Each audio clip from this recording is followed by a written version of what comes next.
Et salut à tous les amis, c'est CryptoPartage, c'est un plaisir de vous retrouver pour cette nouvelle vidéo d'analyse. J'espère que vous portez tous très bien, moi ça va impeccable.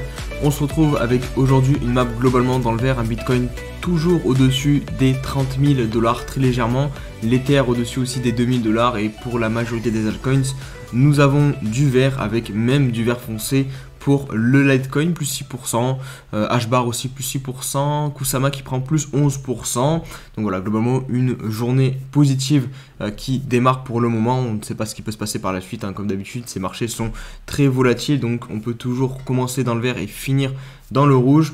Au programme de la vidéo, on va faire un gros point sur Luna.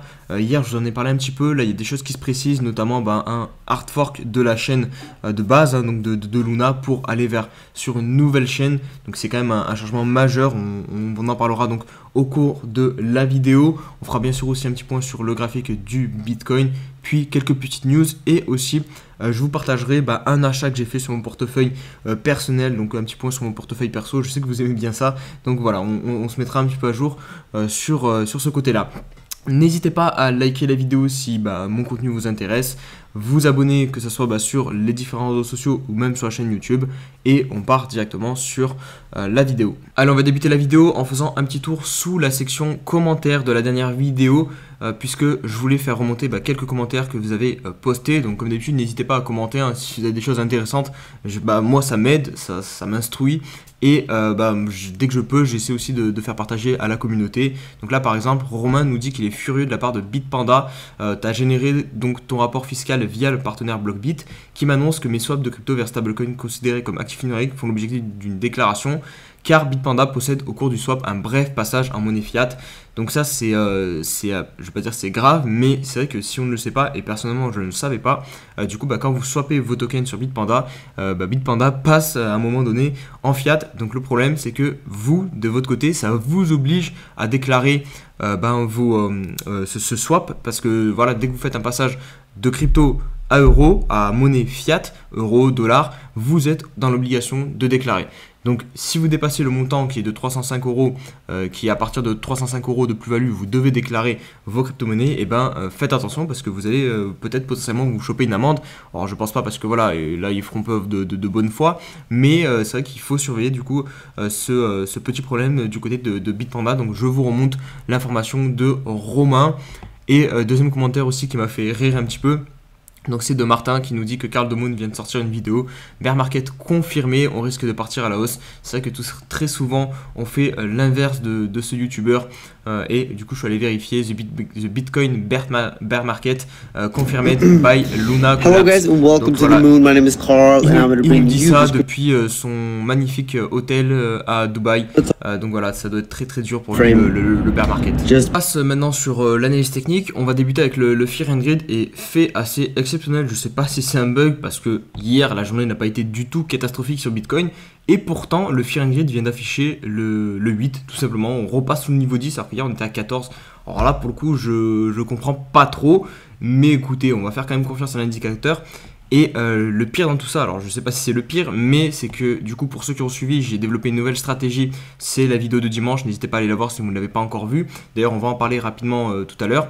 Et donc là ça va nous obliger à faire un nouvel achat sur cette stratégie, parce que nous avons bien un Fear and Greed sous 10 et le RSI sous le niveau 50. Donc on va devoir faire un nouvel achat aux alentours des 30 000 $ pour du Bitcoin. Donc vraiment assez surpris du Fear and Greed sur le niveau 8, mais bon voilà, c'est un indicateur. Alors je sais pas si ils vont signaler qu'il y a eu un bug ou pas, mais c'est vrai que ça paraît assez étrange. Voilà. Maintenant peut-être que sur les réseaux sociaux il y a eu beaucoup plus de FUD que dans les précédentes journées. Peut-être que les gens paniquent bien plus, hein, je sais pas, mais voilà, en tout cas l'indicateur nous annonce le niveau 10. Au niveau de l'analyse technique du BTC, je vais mettre rapidement en grand, même si je pense que je vais être assez rapide, puisque globalement j'ai fait le point au niveau du moyen long terme hier. Et au niveau du court terme, comme je vous disais, hier on n'a pas eu une journée catastrophique. On a fait quoi? On a fait à tout casser, voilà, on a fait 7% de baisse et on est venu clôturer à moins 4%, donc c'est clairement pas une grosse journée de baisse, hein. Et globalement on se situe dans la même zone depuis pas mal de temps. Maintenant je me mets ici sur le 4 heures et vous allez voir que on peut voir un range avec le haut de range aux alentours des 31 500 $. Alors le bas de range est plutôt haussier, puisque on voit qu'on fait des creux de plus en plus haut, donc on aurait plutôt un triangle ascendant qui est en train de se mettre en place attention, parce que Carl de Moon, il ne manquera pas ce genre de pattern. Voilà, si jamais on vient ici à casser par le haut, et ben pour lui, on partira forcément par le haut. Et c'est vrai que voilà, c'est même pas que pour lui, mais c'est vrai que ces patterns assez obvious sur le Bitcoin, ben, en général, elles ne fonctionnent pas, elles piègent. Donc en gros, si on casse par le haut, on va faire croire qu'on part à la hausse et finalement on va réintégrer et on va partir à la baisse. Et si on casse par le bas, on fera l'inverse. Donc il faut presque espérer qu'on casse ce truc par le bas pour ensuite partir par le haut, puisque généralement j'ai l'impression vraiment sur Bitcoin ces patterns ne fonctionnent plus. Au niveau de la stratégie que j'ai mis en place dans la vidéo de dimanche, on va évidemment la suivre. Ce qui est marrant, c'est qu'on a Cryptomatrix qui a proposé exactement la même chose le lendemain. Alors lui, c'est un DCA totalement classique. Donc vous allez effectuer un achat régulier. Donc là, pour le coup, lui, c'est un achat de 100 $ par semaine. Donc c'est tout simple. Voilà, vous prenez pas la tête. C'est vraiment le DCA basique qui fait ça sur l'Ether et sur le BTC. Donc c'est ce qu'il y a de plus classique. Et c'est vrai que voilà, si vous ne voulez pas vous prendre la tête et investir sur les crypto-monnaies, c'est aussi ce que je conseillerais, vraiment le DCA le plus classique. Ou alors ma méthode qui demande juste, allez, peut-être 2-3 minutes de plus c'est même pas par jour, c'est par semaine. Ouais, c'est un coup d'œil, quoi. C'est vraiment pas un truc qui va demander 3 heures par jour à surveiller. Ma méthode, c'est celle-ci, je l'appelle Buy la peur ultime. Je vais vous montrer, elle est entièrement rédigée sur le Discord. J'ai créé un salon sur le Discord exprès pour ça. Donc je l'ai appelé le salon stratégie partage. Et vous avez ici la stratégie qui, vous voyez, tient en quelques lignes. Et donc j'ai fait une vidéo d'explication, donc c'est celle de dimanche, vous avez le lien ici. Vous avez donc le portefeuille qu'on a débuté le 14 mai 2022 avec un premier achat de 1000 $. Et là pour le coup, on va effectuer un deuxième achat de 1000 $ parce que comme je vous l'ai dit, aujourd'hui le Fear and Greed repasse sous le niveau 10. Et le RSI est aussi sur le niveau 50, donc je ferai ça cet après-midi, je rajouterai la ligne en plus de l'achat de 1000 $. Donc voilà, ça nous fait... Alors je sais pas pourquoi là c'est pas à jour, hop, je l'ai mis ici à jour. Donc globalement, voilà, là vous avez 1000 $, donc on a pour l'instant 85 $ de profit sur ce portefeuille, puisque le premier achat on l'a effectué aux alentours des 28 000 $. Donc voilà, si vous voulez suivre cette stratégie, n'hésitez pas à venir sur le Discord pour vraiment avoir toutes les informations. Et sinon, vous abonnez à la chaîne YouTube, parce que du coup la vidéo de dimanche, vous allez pouvoir la retrouver et suivre aussi la stratégie. Sinon, en termes d'achat, j'ai aussi refait complètement mon portefeuille personnel parce que avec toute la volatilité qui s'est passée la semaine dernière, plus l'histoire sur l'UST, parce que j'avais de l'UST, donc forcément, il fallait que je remette à jour exactement, que je recompte un petit peu tous mes bags où j'avais de l'UST en gros.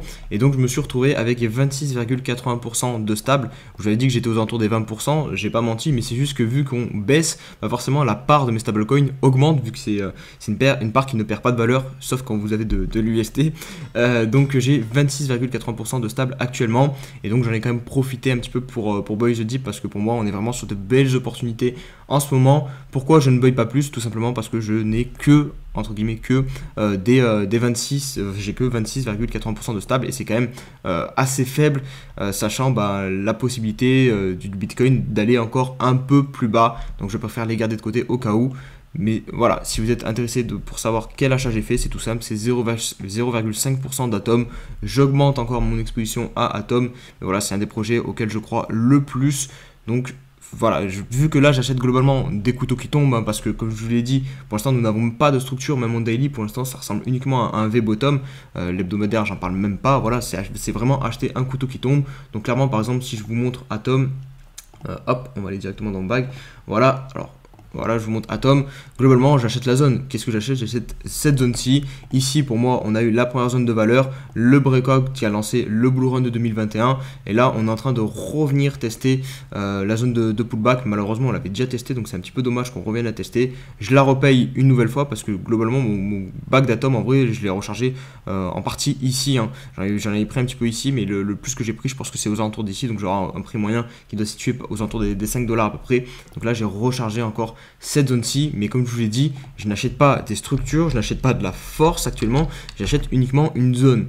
Donc voilà, il faut bien comprendre la petite différence entre ces deux méthodes. Au niveau des news que je voulais vous partager ce matin, on a Michael Burry, donc le célèbre réalisateur de The Big Short, donc le plus gros short des marchés financiers. Enfin, en tout cas, je crois que ça se vend à peu près comme ça. En 2008, donc Michael Burry avait shorté la bulle des subprimes tout simplement, et donc avait gagné un paquet d'argent. maintenant, et ben là il réitère contre Apple. Alors il avait déjà réitéré, il me semble, contre Tesla l'année dernière peut-être, et ça s'était pas très bien passé parce que Tesla avait explosé à la hausse. Donc là il réitère sur Apple au premier trimestre. Il possédait 2060 options de vente Apple à la fin du mois de mars selon un dossier.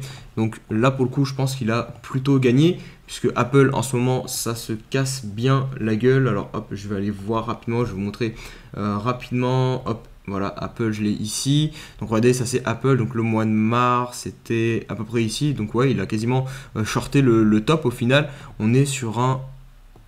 On est à la louche, on est à peu près sur 20% de baisse pour Apple. Et c'est vrai que la montée d'Apple est vertigineuse. Et c'est pas le seul à parler d'un écrasement d'Apple et de pas mal de ces grosses tech qui sont montées vraiment à la verticale.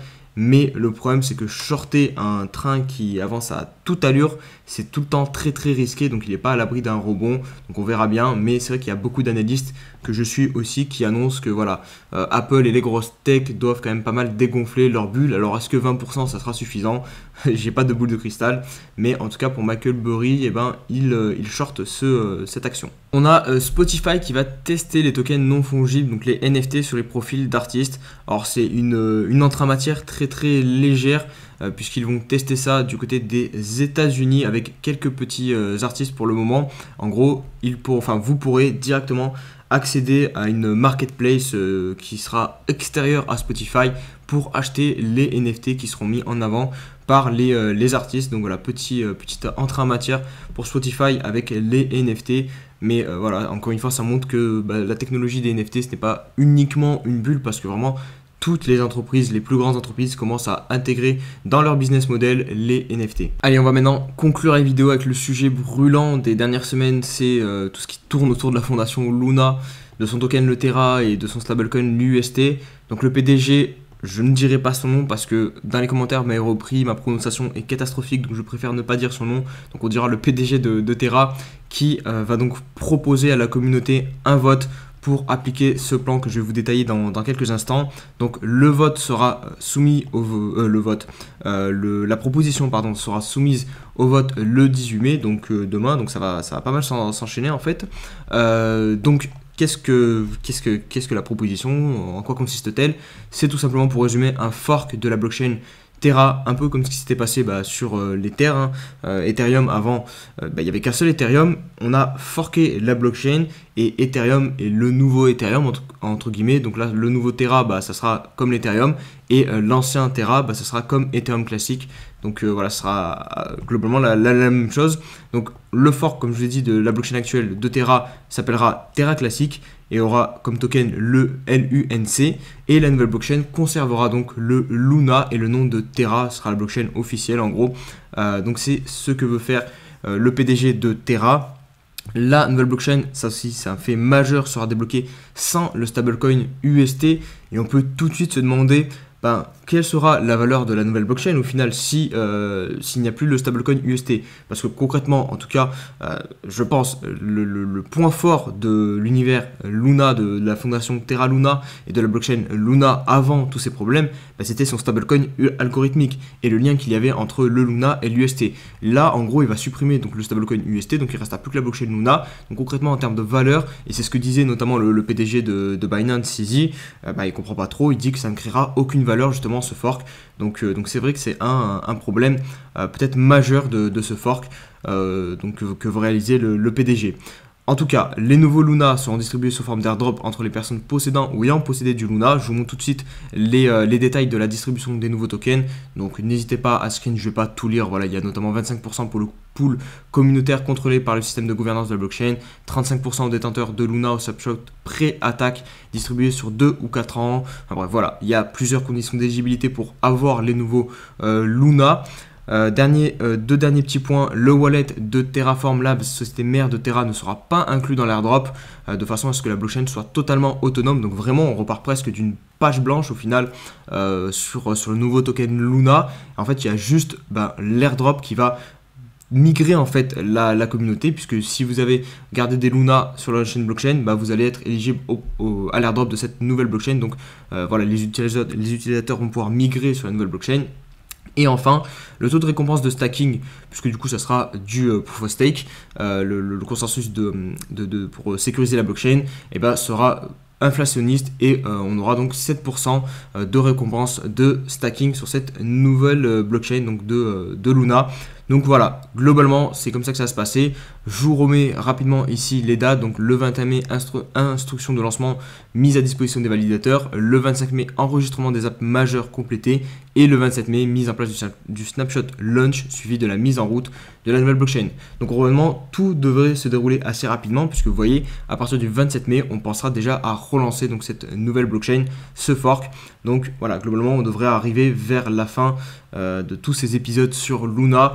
Est-ce que c'est la bonne solution qui est en train de prendre le PDG de Terra? Bah ça, on le verra dans quelques temps. Pour le moment, la communauté et des personnes phares de l'écosystème crypto comme CZ de Binance ne semblent pas du tout enjouées de cette proposition. Donc voilà, on verra comment tout cela se passe. N'hésitez pas à me donner votre avis en commentaire, ce que vous pensez de tout ça. Et comme je vous l'ai dit, je vous mets l'article si vous voulez le lire un peu plus calmement en barre de description. Voilà les amis pour cette vidéo, j'espère qu'elle vous aura plu. Si c'est le cas, comme d'habitude, n'hésitez pas donc à mettre le pouce bleu, vous abonner, etc., etc. Vous connaissez la chanson. Et nous, on va se dire à très vite, à demain très probablement pour une nouvelle vidéo. Allez, ciao ciao.